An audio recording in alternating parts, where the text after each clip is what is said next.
Toute seule. Parfait. Bonjour à toutes et à tous, bienvenue dans ce cycle des webinaires les jeudis du service civique, troisième webinaire. Je me présente, Lucille Thiebaud, chargée de mission service civique pour mon associatif. Donc ces webinaires s'inscrivent dans le cadre d'une campagne du mouvement associatif. Les jeunes s'engagent, vous aussi engagez votre fédération, votre association. Campagne pour informer, accompagner les associations dans le déploiement du service civique de qualité. Cette campagne est en partenariat avec le comité du service civique associatif et l'agence du service civique. Nous avons vu la semaine dernière que les structures d'accueil de volontaires devaient mettre en place le tutorat pour chacun des volontaires, mais le programme d'accompagnement contient également deux volets, la formation civique et citoyenne et l'accompagnement au projet d'avenir. Aujourd'hui, dans le webinaire d'aujourd'hui, nous accueillons deux invités, Franck Taton de la Ligue de l'enseignement de Meurthe-et-Moselle, que vous voyez en petit, voilà, et Mathieu Marcouchy, des éclaireuses et éclaireurs de France. Donc, nous allons revenir dans un premier temps, petite introduction avant de passer aux questions que nous allons aborder aujourd'hui. Donc, le webinaire d'aujourd'hui est comment organiser l'accueil de volontaires dans mon organisation. Pour cela, remettons le cadre général. Pour accueillir des jeunes, il faut un projet d'accueil de volontaires. Et donc, ce projet d'accueil de volontaires, nous vous proposons sur notre site internet asso-service-civique.fr 5 étapes pour vous accompagner dans cette construction de projet d'accueil de volontaires. Première étape, définition des missions, le recrutement à accueillir, administrer. Et aujourd'hui, nous allons nous concentrer sur la partie accompagner et former les volontaires. Donc, la loi, l'obligation de la loi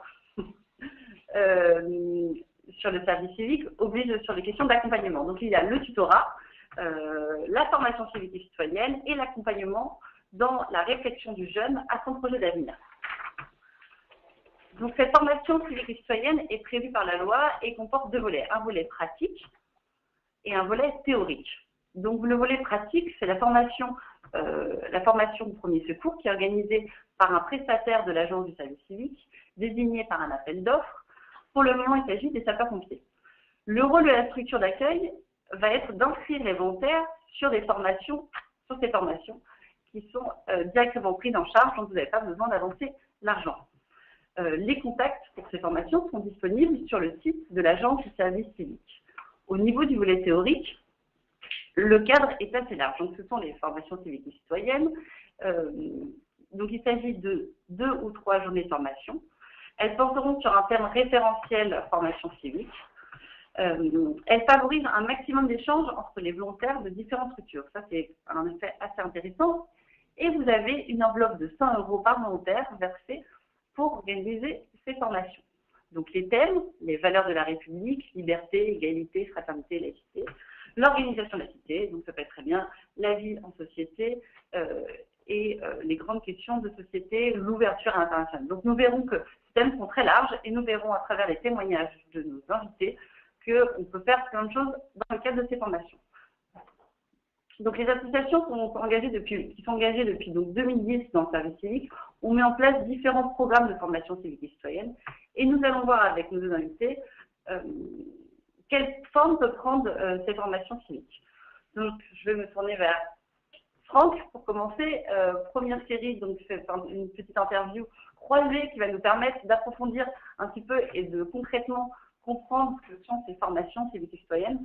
Donc, Franck, comment avez-vous défini votre programme de formation civique et citoyenne au sein de la Ligue de l'enseignement ?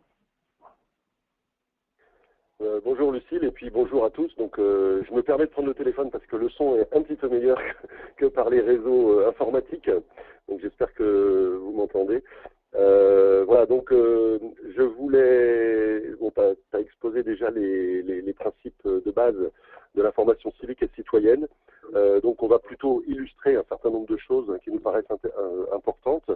En ce qui nous concerne, donc là je vais partir de notre expérience en Lorraine, on a fait un choix déjà qui est de mutualiser entre tous les organismes qui offrent des formations civiques et citoyennes, on mutualise en fait toute cette offre de formation.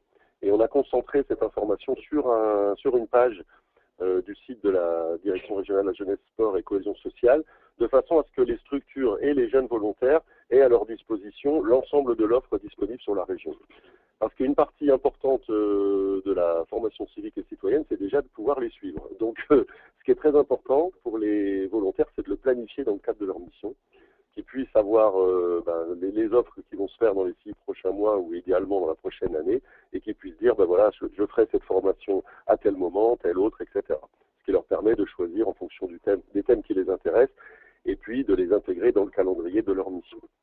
Donc ça, c'est à mon avis un élément important. L'autre élément important quand on mutualise, c'est qu'on favorise le brassage des participants entre les différentes structures.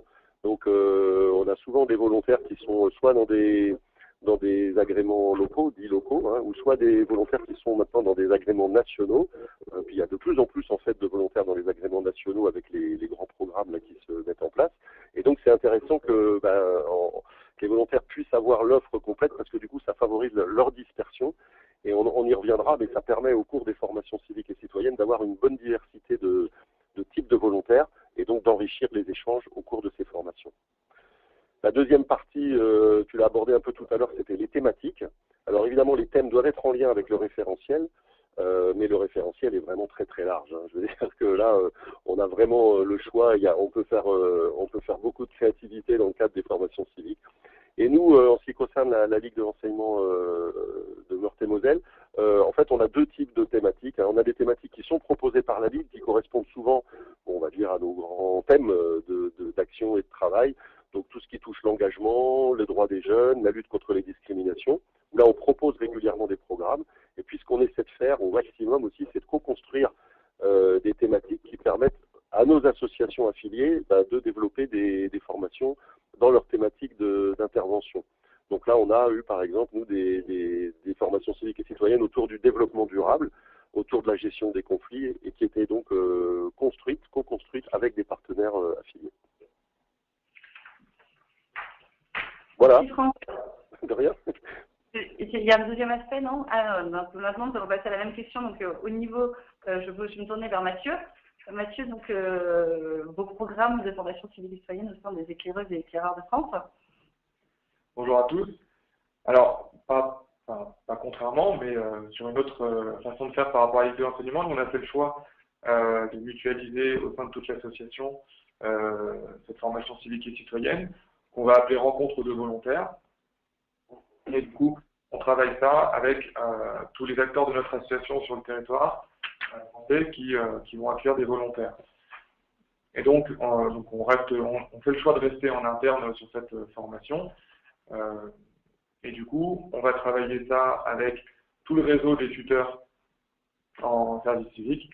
Et ça va être piloté par une déléguée nationale au niveau de la siège national, qui donc partage le référentiel avec les différents tuteurs et va construire avec eux justement le programme de la formation en fonction des différentes attentes des tuteurs. Généralement, les tuteurs aussi vont aller chercher les attentes des volontaires en amont. Et donc, 2 fois par an, ou 3 fois selon, on va se rassembler tous ensemble, donc on va faire une rencontre de volontaires avec les volontaires de toute l'association. On se retrouve à un endroit pour 4-5 jours et on part, quand il fait beau, on part camper en plus. Et donc voilà. Et donc ceux qui vont animer cette formation, ce sont des tuteurs, mais on se donne le droit aussi d'aller chercher des partenaires pour animer avec nous, tout comme on se donne le droit d'ouvrir cette formation justement aussi à des associations peut-être plus petites qui n'auront pas forcément les moyens d'organiser cette formation. Et donc après les thématiques qui sont abordées, bien sûr on va travailler sur les valeurs de la République. On va aussi mettre ça en parallèle des valeurs de l'association qu'on va pouvoir présenter. On va pouvoir travailler autour de la coéducation, de l'éco-citoyenneté par exemple.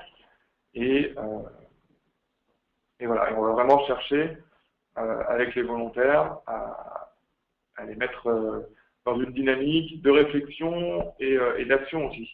On va aussi chercher des partenaires pour aller on va rencontrer des partenaires, on va rencontrer des bonnes agences, on va rencontrer... Très bien.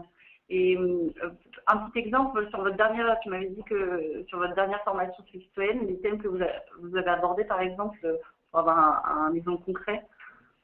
Mais clairement, on a pris les 4 valeurs de la République qui étaient demandées dans le référentiel, on avait rajouté l'éco-citoyenneté et une cinquième qui m'échappe. Non, mais voilà, c'était éco-citoyenneté, donc voilà. c'est pas, ça me permet d'avoir un exemple. Juste, je vous ai introduit en disant de quelles associations vous étiez, Franck et Mathieu. Pourriez-vous nous dire en quelques mots le nombre de services civiques dans votre organisation pour un peu permettre de poser un cadre, parce qu'on n'a pas fait cette présentation sur le cadre de votre structure, avant de passer à la deuxième question. Alors, j'y vais là, je commence ou... Oui, merci, Franck. Donc à la Ligue de l'enseignement, en fait, il y a 2 échelles, quoi. Il y a une échelle nationale où la Ligue, je crois, est un des plus gros accueillants, je ne sais pas si le mot est correct, de volontaires, puisqu'il y a à peu près 2500, je crois, volontaires par an. Et donc la Ligue est organisée en fédération départementale. Donc moi, j'agis au sein de la fédération de Meurthe-et-Moselle. Et nous, en Meurthe-et-Moselle, on accueille environ 80 volontaires par an. Et donc, avec à peu près 10% qui sont dans la Ligue elle-même, dans notre structure.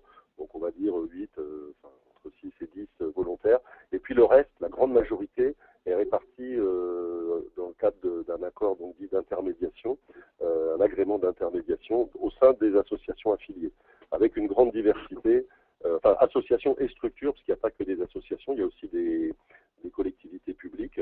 Donc, ça va de l'association dans la solidarité internationale jusqu'à une association culturelle, voire sportive, ou une mairie, ou une communauté de communes. Ça permettait de mettre le cadre et de savoir dans quel cadre vous organisez ces formations. Merci, Franck.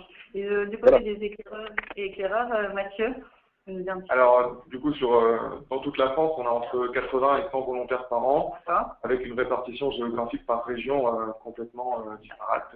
Donc ça, c'est sur la région Île-de-France. Par exemple, sur la région Île-de-France, on accueille entre 8 et 10 volontaires sur l'année. Mais par exemple, en Midi-Pyrénées, ils vont monter à 15 et en Nord-Pas-de-Calais à 2. Parfait. Et puis nous, c'est assez divers en fonction des territoires. Merci pour cette petite éclaircissement sur vos structures respectives. Maintenant, je vous propose de passer donc à la deuxième question, qui est sur la méthode d'animation et quelle stratégie avez-vous mis en œuvre pour que ces formations soient accessibles à tous les volontaires, dont les profils sont très très divers entre différents volontaires que vous avez accueillis au sein de vos structures. Donc, je te propose de commencer. Ouais, donc là aussi, en passant assez brièvement sur des points essentiels, juste en introduction, moi je dirais pour moi le terme formation ne convient pas, puisque pour moi ce n'est pas de la formation. Mathieu tout à l'heure a utilisé le mot rencontre, et je crois qu'il est vraiment adapté à ces journées. Donc il faut surtout pas avoir dans l'idée que cette formation peut être comparable à la formation classique telle qu'on la connaît, notamment dans le système éducatif. Donc la première chose, à mon avis, qui est très importante, c'est de prendre en compte, en tout cas nous, pour ce qui nous concerne, vu l'aspect vraiment disparate de tous les volontaires qu'on peut accueillir au sein d'une journée. On a 20 jeunes et il y a vraiment un aspect aléatoire des candidatures qui fait qu'on peut avoir aussi bien je dirais un étudiant en bac plus 5 et un jeune mineur décrocheur scolaire. Donc au sein de cette journée, l'enjeu c'est de faire quelque chose d'intéressant avec cette disparité des publics. Donc comme je l'ai dit, il ne faut surtout pas de didactique, c'est-à-dire l'idée c'est pas de faire descendre des concepts en formant les jeunes aux valeurs de la République par exemple. Donc c'est évidemment un travail de pédagogie qui repose vraiment sur l'interaction, sur des choses très très actives. Il doit y avoir des travaux, des participants, des gens qui s'impliquent dans cette journée et pas qui subissent un discours asséné par des formateurs. Donc évidemment nous en tant qu'éducation, d'association dans l'éducation populaire, ça croise tout à fait notre pratique, je dirais, quotidienne du partage, de la co-construction. Et puis, au-delà des thématiques, il y a des points communs qu'on va retrouver dans toutes ces journées. C'est évidemment la rencontre, l'échange, l'ouverture. Et là, vraiment, on a beaucoup travaillé là-dessus.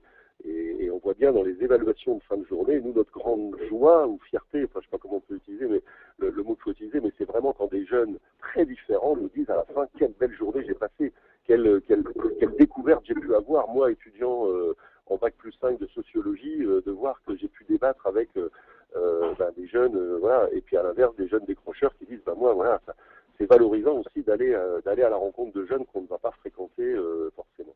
Donc ça c'est vraiment. Alors un petit détail, c'est du gag, tout le monde rigole quand je dis ça, mais j'insiste beaucoup. Nous on insiste pour que le repas, on offre le repas dans ces formations, et puis les prix en commun, parce qu'on a vu par l'expérience que quand on dit repas tiré du sac, parce que on est comme tout le monde, on cherche toujours à faire des petites économies, quand chacun mange dans son coin, c'est toujours une opportunité d'échange en moins.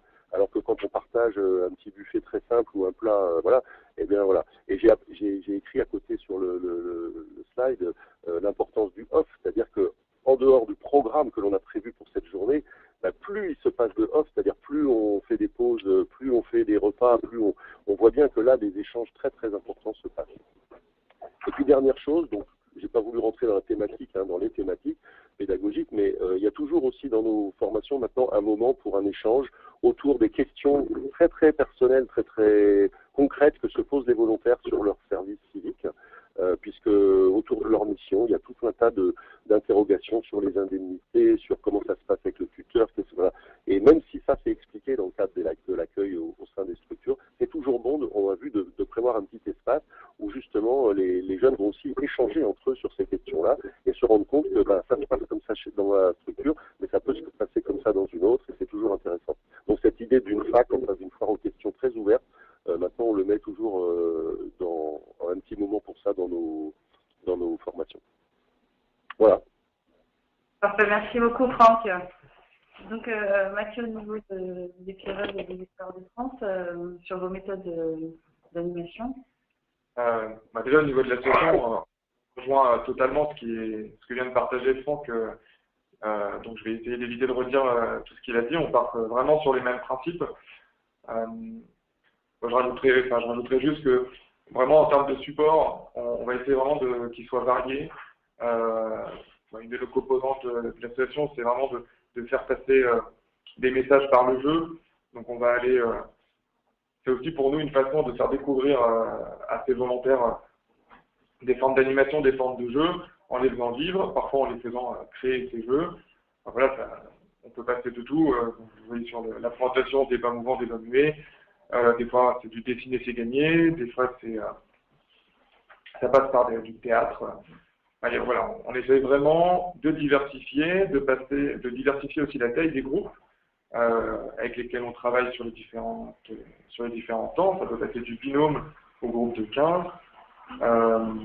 Voilà, parce que sur nos formations, comme je vous l'ai dit, sur à peu près entre 80 et 100 volontaires par an, du coup, sur 2 formations par an, ça nous fait à peu près 35-40 volontaires. Et du coup, voilà, on module la taille des groupes aussi en fonction des différents temps, entre 2 et 20. Voilà, on essaie vraiment d'être dans une diversité.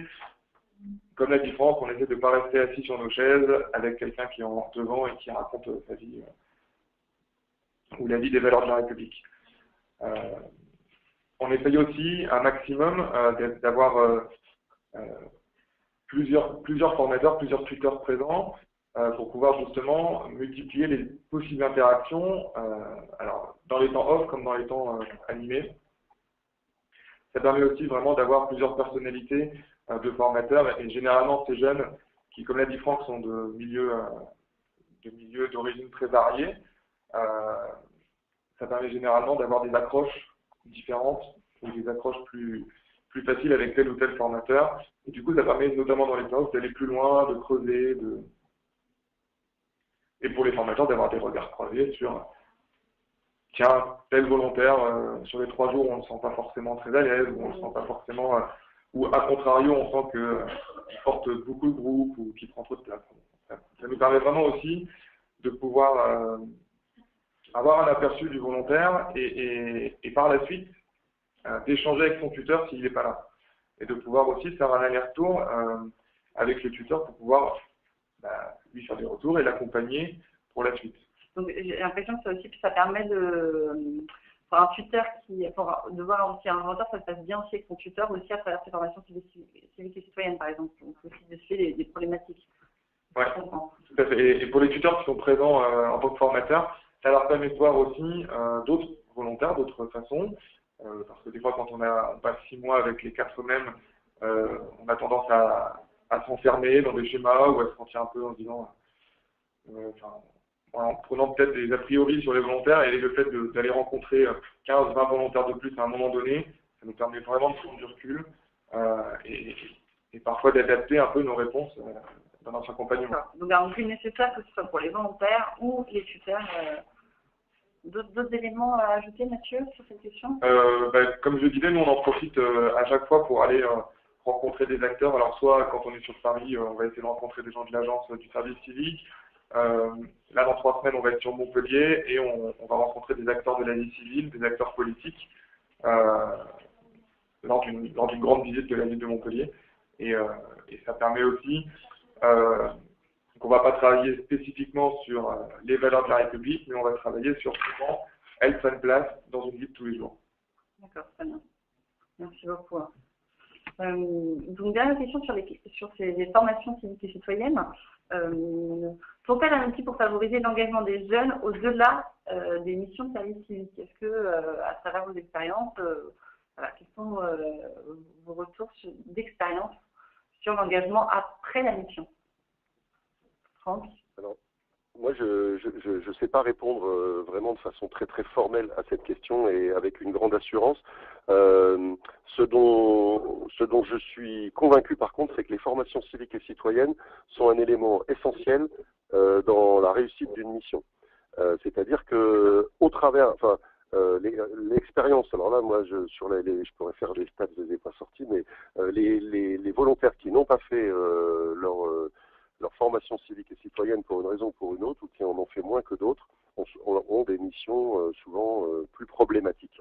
Pourquoi? Tout simplement parce que, et surtout quand on fait la formation civique et citoyenne, ou du moins qu'on en fait une dès le début, ça permet aux volontaires de s'outiller en fait pour mieux comprendre des éléments du service civique qui ne vont pas forcément être portés par la structure d'accueil. Pour dire les choses un peu concrètement, on a, et c'est tout à fait naturel, dans une structure d'accueil, on va mettre beaucoup d'importance sur la mission. Et c'est tout à fait logique, puisque la structure d'accueil, elle a proposé cet accueil au travers d'une mission. Or, le service civique, ça n'est pas qu'une mission. C'est beaucoup de choses, beaucoup plus riche que ça. C'est un accompagnement sur un projet d'avenir, etc. Et souvent, les volontaires qui ont compris ça, et grâce aux formations civiques et citoyennes, sont beaucoup plus à même d'aller justement au sein de leur structure d'accueil, pouvoir travailler sur cet aspect en dehors de la mission elle-même. Donc je suis convaincu que la formation civique et citoyenne est un des gages de réussite du volontariat dans l'engagement d'un jeune. Par là même, j'en déduis que si on réussit mieux sa mission et mieux sa période de service civique, on sera a priori peut-être plus on peut imaginer que ça va favoriser en fait l'engagement. Après, la réponse, en tout cas, ce qui sort maintenant des premières statistiques, celles-là, elles sont officielles, elles sont publiques, c'est qu'il semblerait, après une étude, je crois, qui est sortie l'année dernière, que les jeunes qui ont fait une mission de service civique resteraient plus engagés, que ce soit sur le plan politique, citoyen ou dans les associations. Et puis sinon, concrètement, on voit bien, nous, au sein de nos associations d'accueil, que c'est un vivier. Et ça, je le dis aux associations qui se posent des questions, par exemple, sur l'intérêt d'accueillir, etc. Il y a très clairement un potentiel de renouvellement des cadres et des bénévoles, des ressources, des associations au travers du service civique. Parce que quand on a vécu et quand on a offert à un jeune une période aussi riche et aussi intense, eh bien, c'est sûr qu'il y a de la reconnaissance et il y a une envie de s'engager. Alors évidemment, je ne dis pas à 100% des jeunes, mais pour beaucoup, c'est une porte qui va leur permettre après de continuer à s'engager au sein des structures d'accueil. Voilà. D'accord, merci. Alors, chez les clés, de la même façon, il y a tout un travail sur la notion d'engagement, alors qui commence dès le départ de la mission et qui va après, et on refait un point et on donne du recul aux volontaires lors de cette formation civique et citoyenne, lors de cette rencontre de volontaires.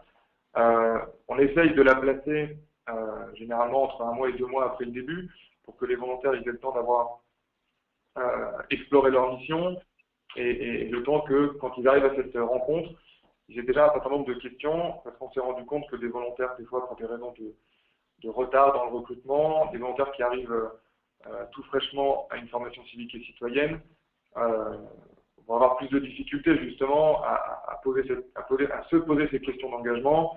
Ils en sont déjà à essayer de comprendre où est-ce qu'ils ont mis les pieds. Et donc du coup, le faire avec un peu plus de temps, 1 mois et demi, 2 mois, ça permet quand même derrière de dépasser et d'aller plus loin dans ces notions d'engagement.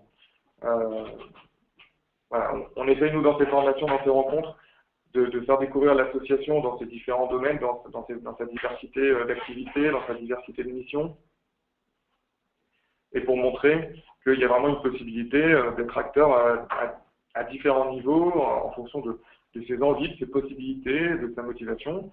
Il y a vraiment tout un panel de possibilités. Et comme je le disais, la rencontre avec des partenaires ou d'autres associations permet aussi d'apporter un éclairage un peu différent et de montrer d'autres choses. Donc, alors là, dans la présentation, je vous ai mis des différents exemples au sein de l'association qui peuvent se faire à une matière de soutien d'équipe.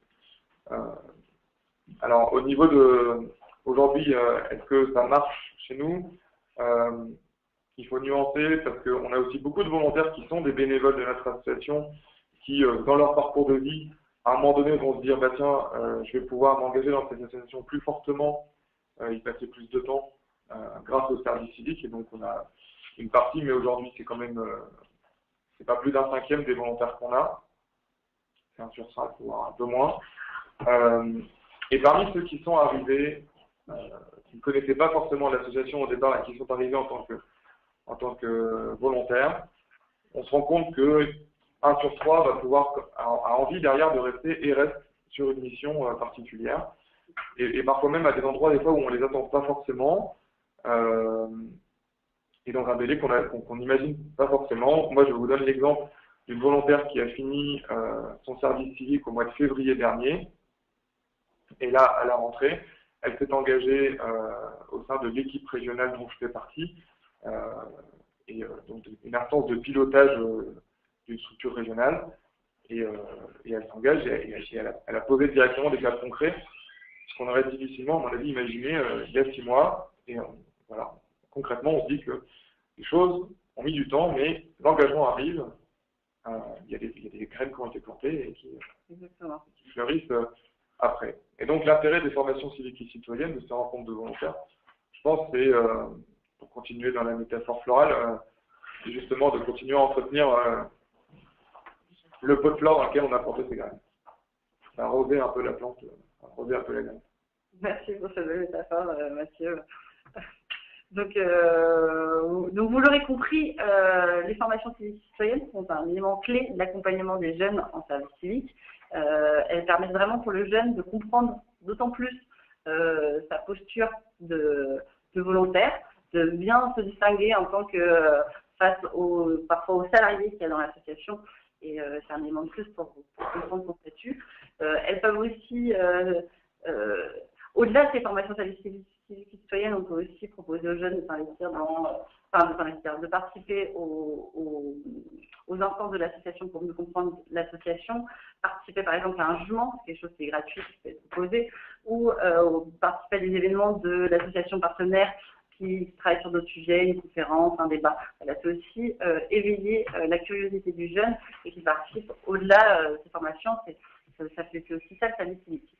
Donc plus concrètement, ces journées de formation citoyenne, elles peuvent être proposées par la structure d'accueil, qui peut être organisée par des bénévoles ou d'autres membres. On peut aussi inviter d'autres membres à organiser cette formation. Vous pouvez aussi organiser de façon autonome, interassociative, avec d'autres associations ces formations, ou faire part à un incroyable. Partenaire. On n'arrête pas de dire à la télé que les réseaux sociaux sur Internet. Les fédérations proposent souvent des journées de regroupement ouverts à des volontaires extérieurs, auxquels vous pouvez donc inscrire vos volontaires. Et il y a aussi les formations qui s'organisent au niveau local par les référents DRD, JSCF. Ces formations doivent permettre, donc, comme on l'a dit, aux jeunes de prendre du recul. Et il ne s'agit pas de proposer des formations techniques qui auraient un objectif de compétence dans la réalisation de la mission, mais bien plus, comme je le disais, d'ouverture. Donc voilà, pour cette première partie sur les formations civiques et citoyennes, je vous propose maintenant de passer à une seconde partie sur l'accompagnement au projet d'avenir. Donc, l'accompagnement au projet d'avenir. Donc, chaque jeune qui fait une mission de service civique, ah non, je me dis une question. On a 2 questions. Je me suis précipitée vers la deuxième partie, mais on a 2 questions. Mathieu, je te transfère une question. Alors, comment la formation civique et citoyenne complète ou est-elle différente des autres activités de formation de notre association? Alors, elle n'est pas si différente de certaines de nos formations qui sont plus orientées vers la formation sur les responsabilités d'animateurs, de directeurs d'activités de scoutisme. Et il n'y a pas beaucoup de différence parce que vraiment ces questions d'engagement, ces questions de valeurs, même si ce n'est pas spécifiquement les mêmes valeurs qui sont traitées, elles sont vécues de la même façon. On va dire que pour nous la différence, elle est plutôt sur le public et sur le résultat attendu. Comme je le disais, nous on n'appelle pas ça des formations, on appelle ça des rencontres. Et donc ça traduit bien quels sont les attendus qui sont derrière, qui sont pas de la même façon. Pour nous, la rencontre, elle est beaucoup plus dans un processus d'engagement, d'accompagnement, pardon, là où une formation va vraiment permettre à quelqu'un de monter en compétence. Donc, merci Mathieu. Donc, comme je disais, on n'a pas besoin forcément de réinventer l'eau chaude par rapport à ces formations pour les citoyennes et ça peut aussi se mettre dans le cadre de l'existant. Pour la Ligue de l'enseignement, comment co-construisez-vous les formations avec les associations? Et comment une toute petite structure peut y contribuer notamment? Alors, on commence par en parler, c'est-à-dire à chaque fois qu'on a l'occasion, on fait un appel, on essaie de susciter l'envie de co-construire avec nous. Évidemment, on s'appuie sur l'objet associatif des partenaires. Hein. Donc, par exemple, une association qui est impliquée, là on a une association de jeunes qui est impliquée dans le développement durable. Donc c'est un thème qui fait partie du référentiel. Donc on va les voir en leur disant est-ce que ça vous intéresserait de co-construire une formation. Donc déjà une fois qu'on a suscité l'intérêt, après on met à leur disposition en fait on fait une espèce de diagnostic et on met à leur disposition les éléments dont ils peuvent avoir besoin. C'est-à-dire ils peuvent être en capacité pour certains de construire complètement une journée. Et à ce moment-là, notre contribution, elle va surtout être logistique. On va fournir une salle, on va s'occuper des réservations, enfin on va gérer tout le truc qui n'est pas forcément très rigolo. Et par contre, si on a des personnes qui sont, puisque dans ta question, il y avait une toute petite association, donc on peut imaginer une association qui aurait envie de parler du sujet, mais qui serait peut-être pas très à l'aise dans quelle pédagogie, quelle animation. À ce moment-là, on peut mettre à disposition, on peut participer en fait à l'ingénierie de la formation. Et ça, c'est soit nos cadres, c'est-à-dire, moi je peux en faire, enfin il y a des gens chez nous qui sont des spécialistes, ou alors on a même une équipe, nous, de volontaires, parce qu'on fait beaucoup ça, c'est-à-dire qu'on a des ambassadeurs du volontariat, de l'engagement, et qui sont des jeunes dont la mission, justement, est de valoriser tout ce qui tourne autour de l'engagement. Et là, j'ai 2 ambassadrices du volontariat à la Ligue de l'enseignement qui co-construisent, qui vont dans les associations. Alors là, l'avantage, c'est qu'ils fabriquent, c'est les jeunes qui fabriquent pour les jeunes, quoi. Donc, je peux vous dire qu'on a des... Alors évidemment, nous, on voit tout ça après, hein, on coordonne, etc. On valide le projet, mais sauf qu'on a des contenus qui sont évidemment très adaptés, très ouverts, très intéressants. Voilà. Donc ça, c'est un exemple... Et puis quand même, parce qu'il faut tout dire, financièrement, parce que ça coûte un peu de sous. Tu as parlé tout à l'heure des 100 euros. Donc, en fait, on peut ramener ça, pour faire simple, à 50 euros par jour de formation et par volontaire, hein, puisqu'il faut en faire 2 pour la mission. Bah, nous, en fait, on met ce budget sur la table. C'est-à-dire que si une structure partenaire co-construit avec nous, eh ben, c'est elle en fait qui va toucher en fait cette somme que l'agence voilà. Donc on veut pas non plus entre guillemets exploiter nos structures affiliées. Donc si quelqu'un a envie de s'y mettre, eh ben alors ça fait pas des grosses rémunérations, hein, mais au moins ça permet d'avoir quelques moyens pour y passer du temps, voilà. D'accord, merci Franck. Okay. Merci beaucoup. Donc maintenant nous allons passer à cette deuxième partie, cette troisième volet de l'accompagnement des jeunes. Donc nous avons parlé du tutorat à la dernière séance. À l'instant, nous venons d'aborder la question de la formation civique et citoyenne. Et donc le troisième, l'accompagnement au projet d'avenir. Donc Chaque jeune qui effectue un service civique doit consacrer un temps de son volontariat à la construction de son projet d'avenir. Donc, il ne s'agit pas de trouver un emploi à chaque jeune et de garantir son inscription dans une autre formation. Il est entendu que vous devez travailler avec lui au fur et à mesure de sa mission sur qu'est-ce qu'ils veulent faire l'après service civique. Donc, et il est préférable pour cette construction de pouvoir adapter sa réponse au cas particulier de chaque jeune rencontré. Donc, je vais me tourner maintenant, je vais poser des questions à nos invités sur ces accompagnements. Franck, pouvez-vous nous donner des exemples d'accompagnement au projet d'avenir que vous avez pu mettre en place avec certains jeunes? Alors, donc l'accompagnement au projet d'avenir, c'est vraiment quelque chose de très très très individualisé, hein, puisque par définition, chaque jeune va avoir son projet d'avenir, son propre projet d'avenir. Le service civique n'est pas un dispositif d'insertion professionnelle, donc on n'est pas dans un système où on doit formater ou voilà. Donc les choses importantes, enfin ce que j'ai mis sur le diaporama, c'est déjà il y a un élément un peu, enfin on voit ça quand on fait des formations avec les tuteurs, on a souvent cette question. Je pense qu'il faut vraiment dissocier l'accompagnement du projet d'avenir de l'accompagnement de la mission. C'est-à-dire que la mission, c'est souvent quelque chose qui va permettre à un jeune d'expérimenter de façon souvent opérationnelle quelque chose. Hein. Il va mener des projets, il va participer à des actions. Pour ça, il va devoir acquérir des compétences, il va les mettre en pratique, etc. Et ça va nécessiter un accompagnement. Je ne m'étends pas là-dessus parce que sinon ça va déborder. Par contre, le projet d'avenir, c'est vraiment quelque chose de spécifique. C'est-à-dire qu'en marge de toute cette mission, il est absolument nécessaire d'accorder aux jeunes des moments où on ne va parler que du projet d'avenir, quelle que soit la mission. Et évidemment, chaque jeune, en fonction de son profil, de ses envies, de ses motivations, de sa personnalité, va avoir un projet évidemment déjà différent et un mode d'accompagnement différent. C'est d'ailleurs souvent une des difficultés parce que il faut être là vraiment très très très adaptable et il y a pas mal de tuteurs qui nous remontent une difficulté et un besoin justement d'être eux-mêmes accompagnés pour faire cet accompagnement. Sur le plan méthodologique, moi ce que je conseille, c'est de faire un premier rendez-vous assez vite. C'est-à-dire une fois que la période un peu d'immersion, de découverte du jeune, une fois qu'il a trouvé ses repères, on se voit et on dit, voilà, on va parler que de ça. Alors déjà, bien se mettre d'accord sur ce qu'est le projet d'avenir. Donc je l'ai mis sur la phrase du dessus. Le projet d'avenir, ça ne veut pas dire qu'est-ce que tu vas faire comme boulot plus tard, parce que ça c'est vraiment de l'insertion professionnelle. C'est quelque chose de beaucoup plus large. Donc il y a vraiment une partie d'écoute. Le premier rendez-vous doit vraiment être un rendez-vous où le tuteur se met à la disposition et dans une position, alors nous on appelle ça l'écoute active, hein, c'est vraiment une position où on n'est pas là pour lui trouver tout de suite des solutions, mais surtout pour l'accompagner dans son questionnement. Et évidemment, entre le profil d'un jeune qui fait une mission et qui nous dit « Ah ben moi la mission elle est dans le domaine de l'animation parce que j'ai toujours voulu faire ça, je suis en train de passer tel diplôme ou j'ai déjà ça et c'est une pratique », enfin on voit bien des projets qui sont extrêmement bouclés où là, on va les accompagner, éventuellement, mais ça reste une option, les challenger un petit peu, c'est-à-dire on peut aussi chercher à pousser quelqu'un qui a l'air aussi sûr de lui, avec bienveillance évidemment, mais dans une réflexion un peu plus forte. Et puis à côté de ça, on peut avoir des volontaires qui, là on en a nous en ce moment par exemple des décrocheurs scolaires de 17 ans, c'est sûr que le premier rendez-vous, il va pas comme ça nous permettre de définir tout de suite un plan d'action extrêmement concret.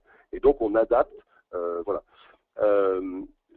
Juste peut-être pour donner quelques exemples, avant, il y a quand même quelques éléments de méthode. Hein, c'est la notion de formalisation, ça c'est important. C'est-à-dire c'est à la fois des entretiens qui doivent être très ouverts, mais il est important, et surtout au début, et surtout face à des jeunes qui ne sont pas eux, très à l'aise avec la formalisation, de formaliser un petit peu au travers de mots-clés ou de quelques phrases les premiers échanges, parce que ce qui est extraordinaire après, c'est de voir la progression.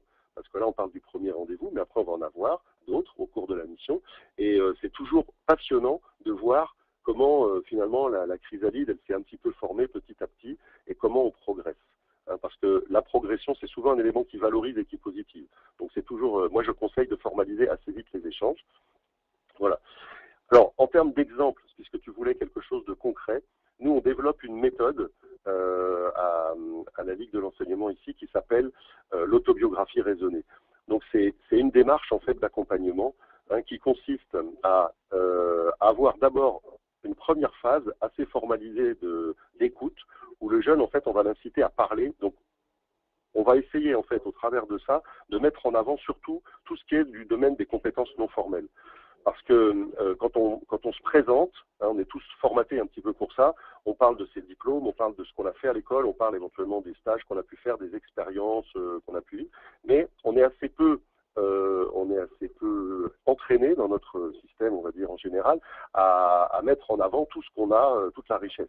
Donc l'autobiographie raisonnée permet au travers d'une séance d'écoute active avec un jeune, de lui sortir une sorte de cartographie en fait de ses compétences, d'accord, au travers d'un récit de vie. On donne donc je présente rapidement la méthode, hein, on donne cette carte au jeune et on lui donne déjà comme mission de réfléchir à travers de ces choses qu'il voit écrites et qu'il n'avait peut-être pour la plupart du temps pas l'habitude de voir. Et puis après, on passe par une autre phase qui est un travail en commun avec d'autres volontaires qui participent à la même opération. Et là, chacun, bon, je ne vais pas détailler la méthode, mais chacun va enrichir l'autre aussi par une réflexion collective. Voilà. Donc ça, c'est quelque chose qu'on fait beaucoup. On en a déjà fait à peu près une 50aine depuis 3 ans. Alors c'est évidemment tout à fait volontaire, hein, de la part des volontaires, parce qu'il faut aussi accepter de s'engager dans ce type de processus, mais ça donne de très très bons résultats et ça permet à des jeunes d'avoir une belle visibilité pour justement aussi après construire leur projet et se poser des questions et trouver des réponses. Merci beaucoup, c'est très clair. Je me tourne vers Mathieu. Alors, donc chez les éclaireurs de France, on a une diversité au sein des régions qui mettent en place le volontariat. Et donc, déjà, il y a plusieurs techniques, une qui s'approche un peu de celle qui est mise en place par de l'enseignement. Par exemple, en Midi-Pyrénées, ils ont une mission, les missions qui sont proposées prennent quasiment la totalité du temps qui est proposé aux volontaires. Et du coup,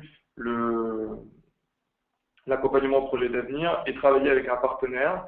Donc malheureusement, je n'ai pas réussi à avoir le nom ni un échange avant. Mais du coup, je sais que chaque mois, il y a un temps qui est dédié avec les volontaires, avec ce partenaire, pour qu'ils travaillent là-dessus. Donc c'est quelque chose qui est du coup, d'une certaine façon, externalisé du suivi et qui permet du coup d'avoir cette formalisation, comme dit Franck, qui est clairement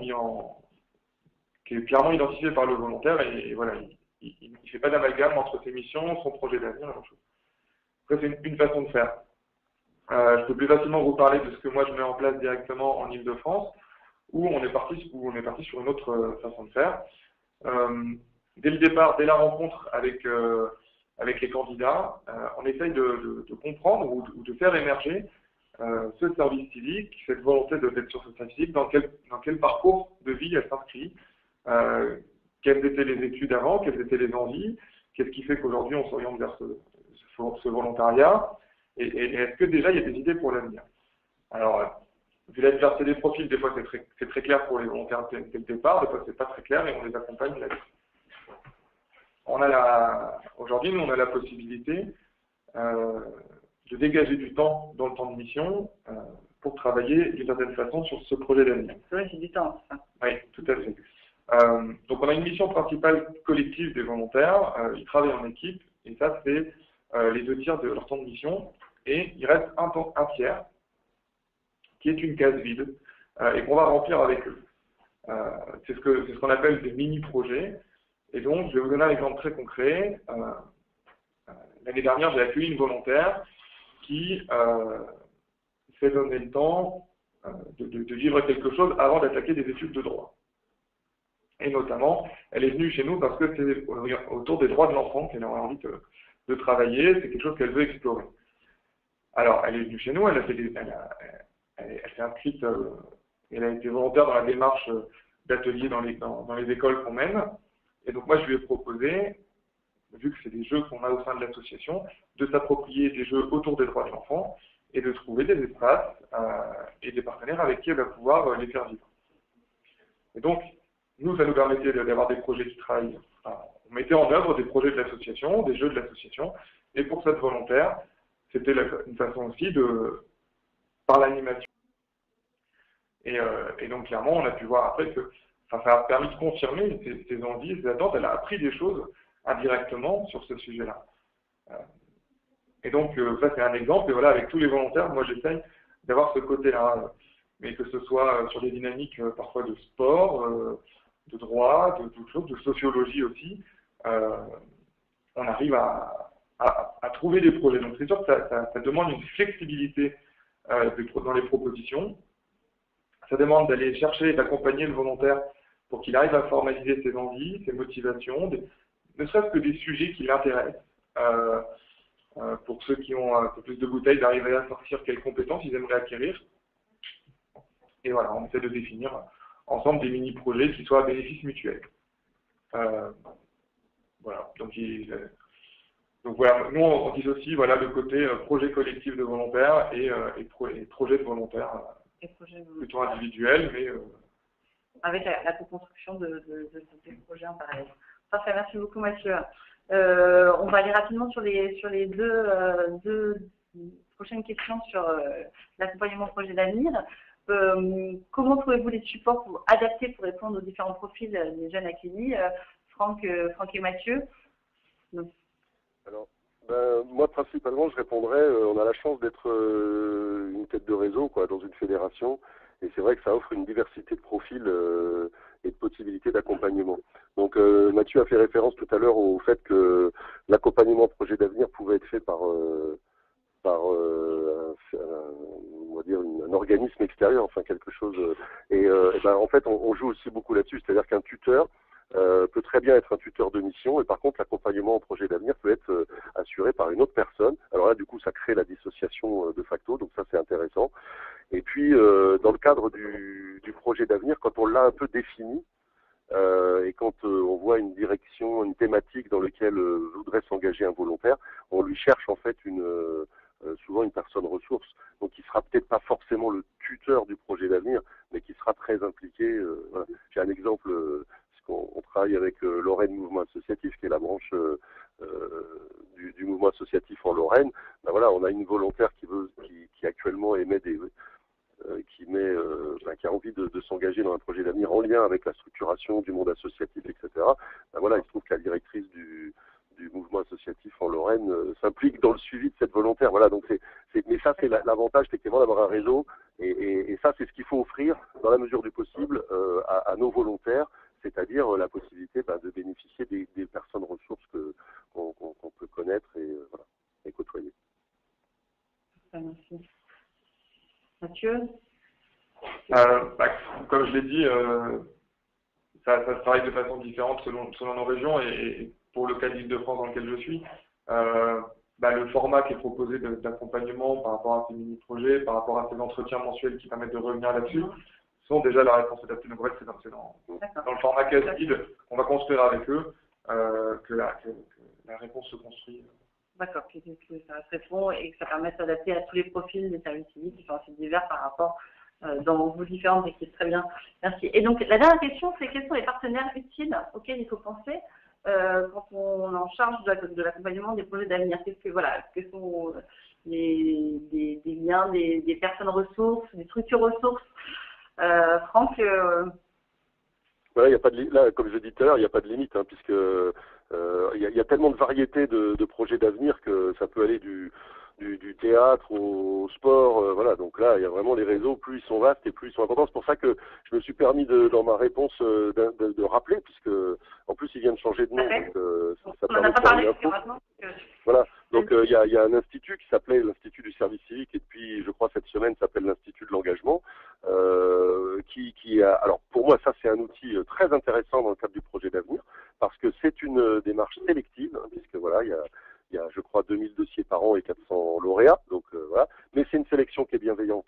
Et moi, pour avoir accompagné des jeunes qui n'ont pas été lauréats, donc je peux parler des cas de ceux qui n'ont pas été lauréats, je peux vous dire qu'ils en ont retiré une belle expérience très positive. Et donc, on va pas détailler maintenant l'Institut de l'engagement, mais c'est intéressant parce que pour le coup, ça permet aux jeunes lauréats d'avoir du réseau. Et dans leur projet, soit de formation, soit d'emploi, soit sans aucun lien ni avec l'emploi ni avec la formation. Et donc, moi j'incite les tuteurs un peu à court d'idées à mettre leurs volontaires en lice dans la sélection de l'Institut de l'engagement, parce que de toute façon, ça sera une ouverture. Et puis c'est une démarche un peu de concours, donc voilà. Mais je répète, bienveillant. Hein. C'est jamais dur quoi à vivre. Donc la possibilité de que les jeunes services volontaires. Mais tous les printemps, c'est pas très clair parce qu'ils ont un petit défaut, c'est que quand ils ouvrent les candidatures, il faut quasiment répondre dans les 15 jours. Donc c'est pour ça que faut se préparer pour le printemps. Quoi. Voilà, c'est au printemps. Pour les gens qui ne connaissent pas, vous allez sur Internet, Institut du service civique, qui est une structure, une association indépendante présidée par Martin Hirsch et qui accompagne chaque année 450 volontaires, anciens volontaires, dans leur projet d'avenir après leur service civique. Merci Franck. Mathieu, sur ces questions d'orientation partenaire.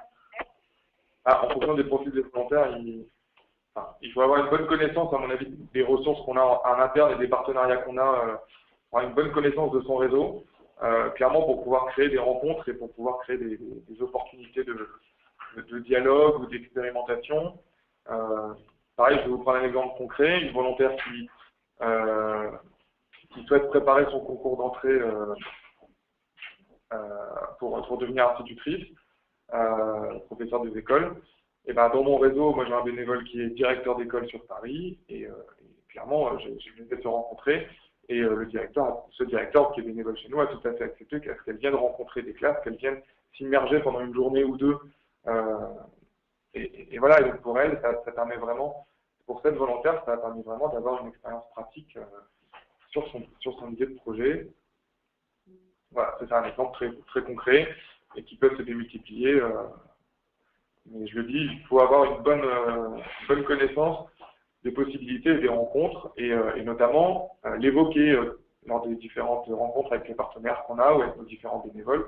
Ne jamais oublier de l'évoquer, de dire que présenter qu'on a des volontaires dans l'association parce que tous n'en ont pas conscience et que c'est bien toute l'association et pas juste un tuteur qui peut accompagner ces volontaires. Et donc par la création de ces liens, ça peut bien fonctionner. Ça rejoint ce qu'on a dit tout au long de nos webinaires sur le fait que toute l'association est impliquée et donc tout le monde doit connaître ce que c'est ce dispositif et tout le monde doit être partie prenante de ce projet d'accueil de volontaires et donc ça va aussi dans la construction du réseau pour le volontaire, dans la construction de son projet d'avenir. Merci beaucoup Franck, merci beaucoup Mathieu. Petite conclusion sur le projet d'accueil avant de répondre aux questions des participants.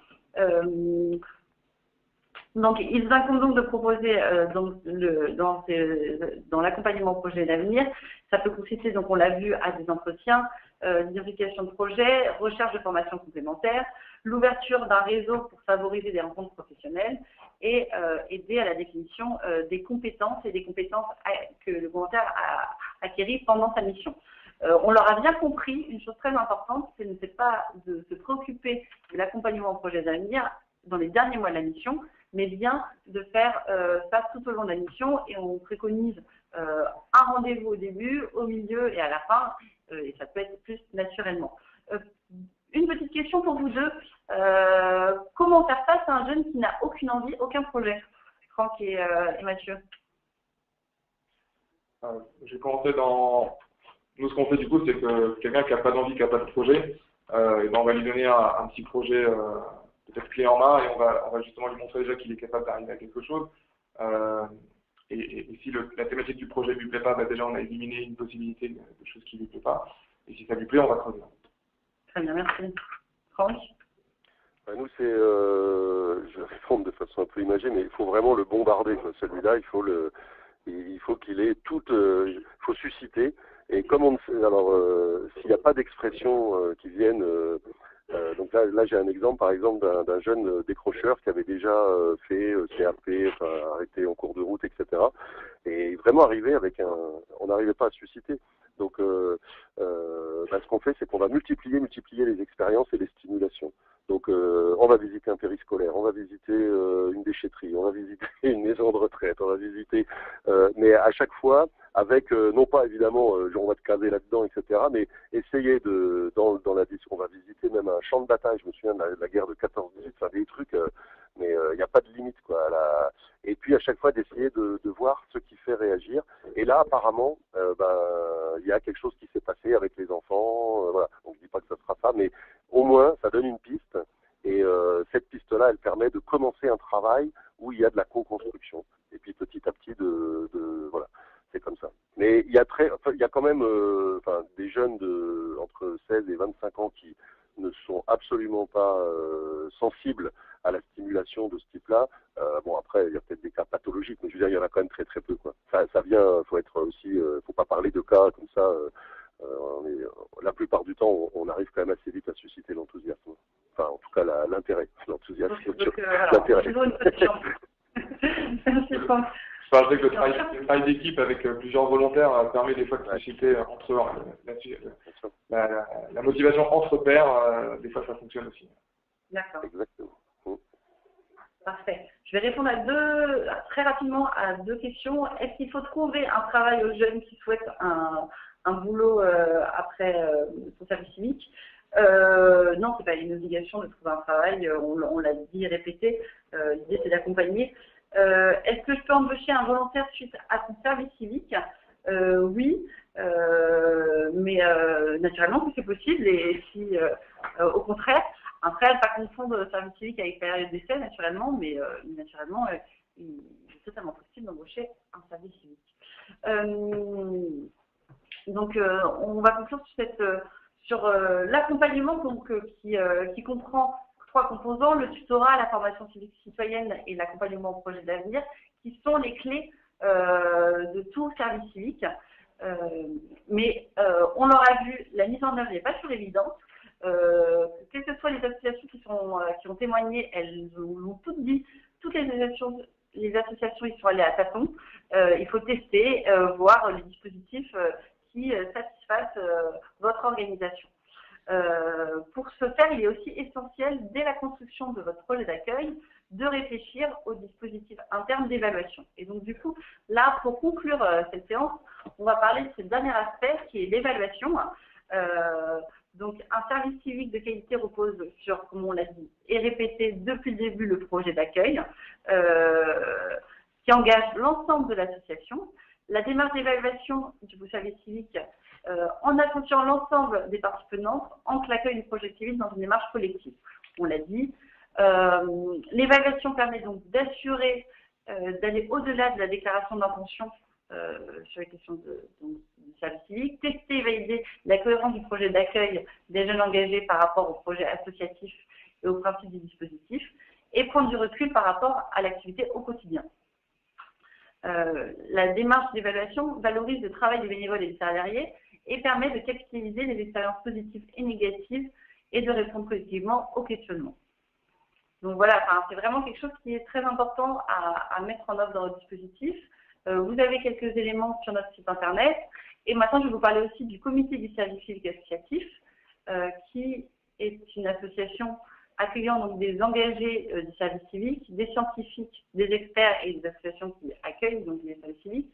Elle propose un accompagnement de ses membres dans la mise en œuvre d'un service civique de qualité.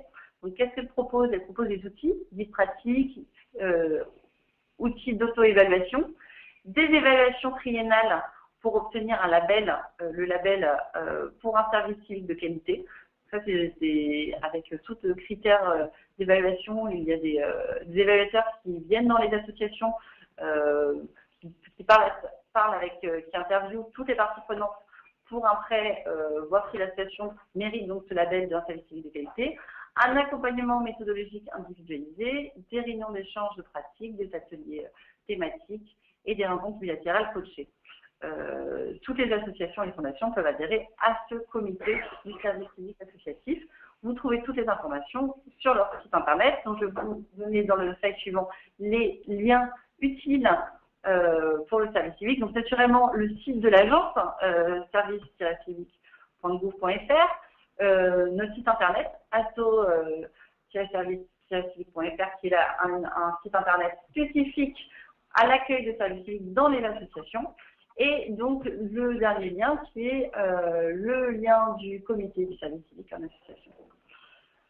Donc, je vais pour conclure ce webinaire. Tout d'abord, merci à nos invités. Merci Franck qui a fait un studio en direct de Nancy avec son téléphone. Donc, merci pour la technique et tout s'est bien passé. Merci à Mathieu d'être venu dans le locaux pour participer à ce webinaire.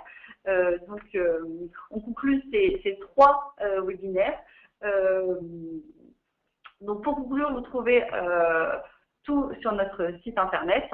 Et pensez qu'un bon projet d'accueil de service civique a toujours l'équilibre avec les profils des volontaires, les missions de service civique et l'accompagnement proposé.